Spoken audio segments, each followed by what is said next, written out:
Hey guys, and welcome to Chalk It Up to Crop. Today is Wisdom Wednesday, so we're here to talk a little bit about education and things you can do in your classroom to help yourself out a little bit. Today I'm going to talk more about voice and choice and why it's so amazing in the classroom. So when we're talking voice and choice, we mean that we are giving more choices to our students to empower them to focus on the learning themselves, to give them that motivation so that they stay engaged and want to do the work that teachers give them. How I do this is predominantly through projects or things that they create. So at the end of each major unit, most teachers like to have a final test or project that students create. So in the English world, a lot of times teachers will give a test on a major text that we've read, but that's really old school, and it really only assesses how much a student can remember that we talked about on a text. So if you're quizzing your students on something that we've already read in class, that's not really helping them for tests in the future like the ACT or even your end of course exam if you still have one of those in your state. So I would stress, if you still like to have pencil and paper or even on online testing that your students are doing, I would stress giving them a blind reading where they have to read something they've never seen before and answer multiple choice questions on that, because that will at least prepare them a little bit more for things like the SAT or the ACT or your end of course exam. Now, as a teacher, I know that it's important for students to practice their test-taking skills and be able to do those things, but in the classroom, it's not the only thing I focus on when it comes to assessment. One of the things I love to do is allow students to create something at the end of each unit, and this would be considered a project grade, which is the same for my department as is the test grade. So students get a choice among several different options of which project to create. Option one is for students to create a website.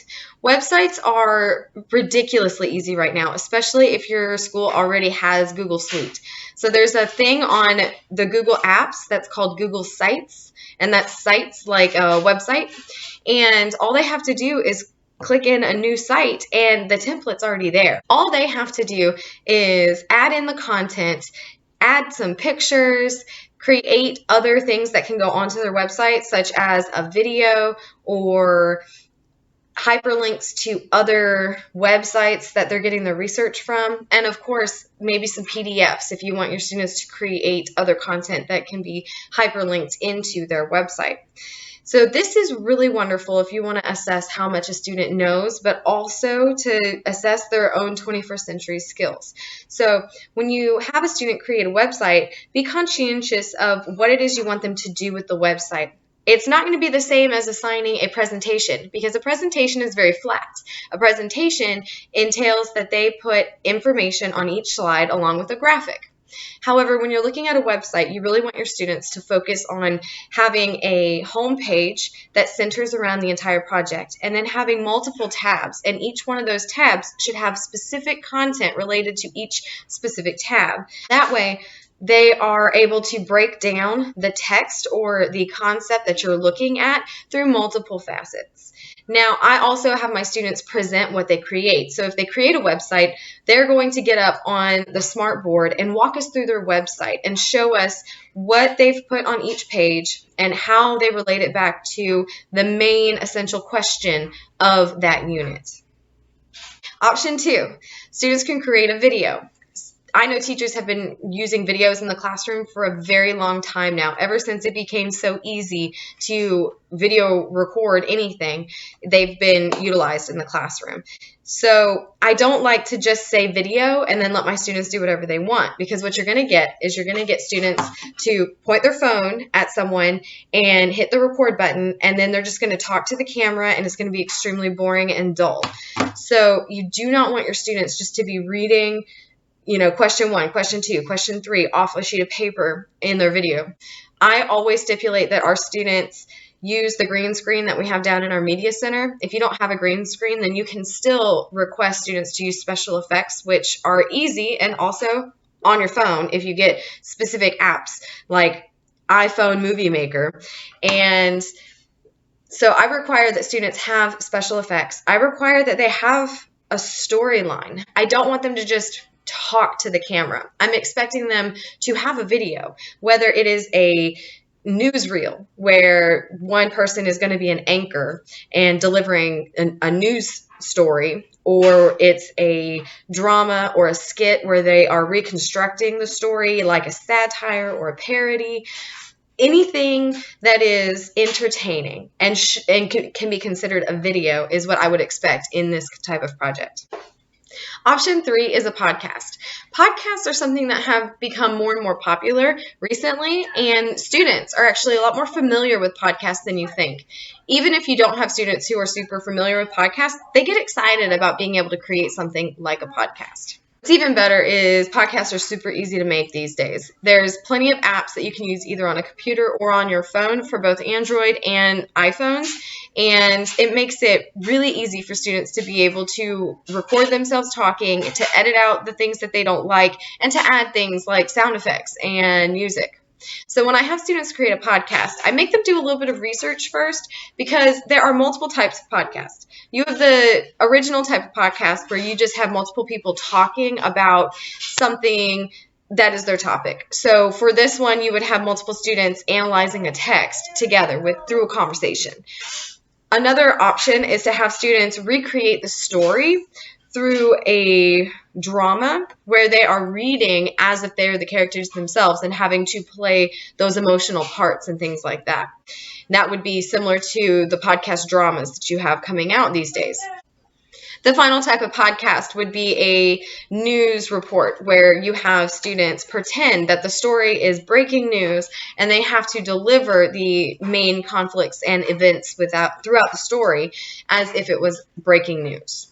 Option 4, having students create a newspaper. Now, when I have students do a newspaper, I almost always require that they do it on the computer. If it's not going to be on the computer, then they have to have like a legit reason why it can't be digital. And the reason I do this is because there are really great platforms out there online. Canva.com is one. I promise I'm not an affiliate. And it just makes it super easy for students to make things that look like real newsletters or real newspapers.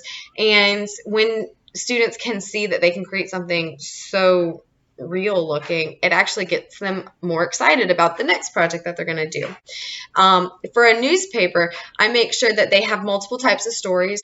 I expect to see a front page headline. I expect to see an obituary. I expect to see ads that are relevant to the time period of the text or the story and all those things. So it's really a creative writing piece. They have to create this newspaper that is the story and that contains all the important elements of character analysis and the main conflict and the theme in all these different stories. And it's really not the easiest thing to do. However, those students that you have that are strong writers or really creative are going to love this project. Make sure that students are also putting in graphics for the newspaper, because you don't want it to just all be text. Option 5, a song.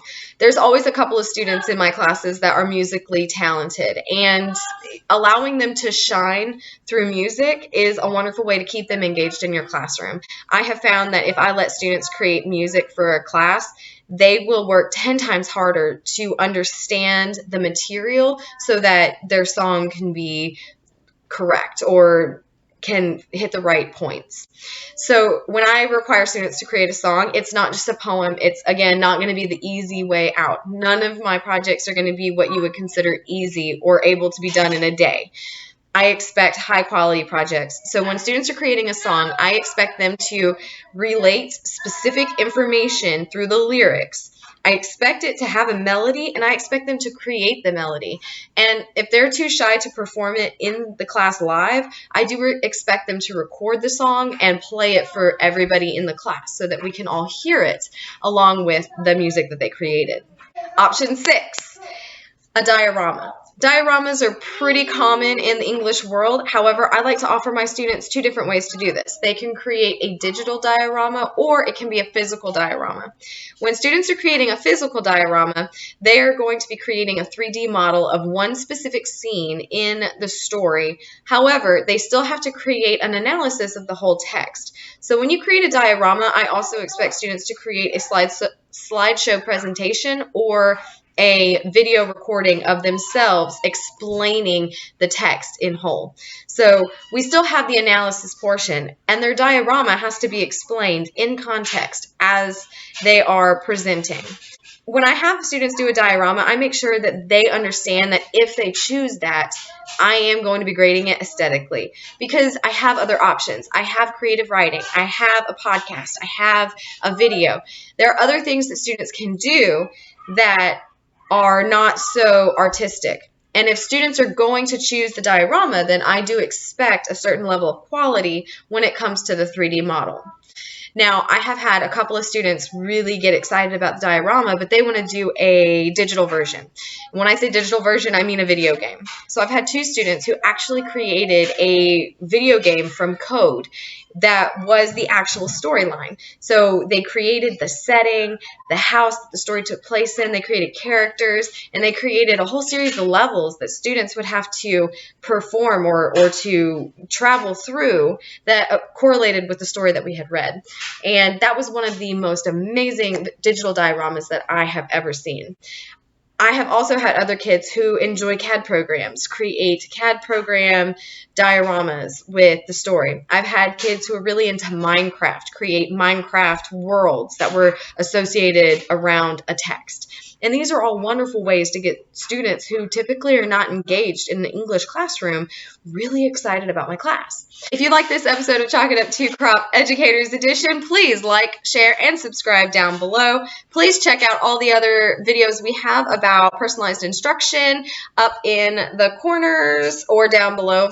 And don't forget to check out our TPT store down below. There's the link. Also, check out what we have coming out next week on Wisdom Wednesdays. Subscribe, please. I can't ask you enough to subscribe to this channel. Seriously, it's like a thing.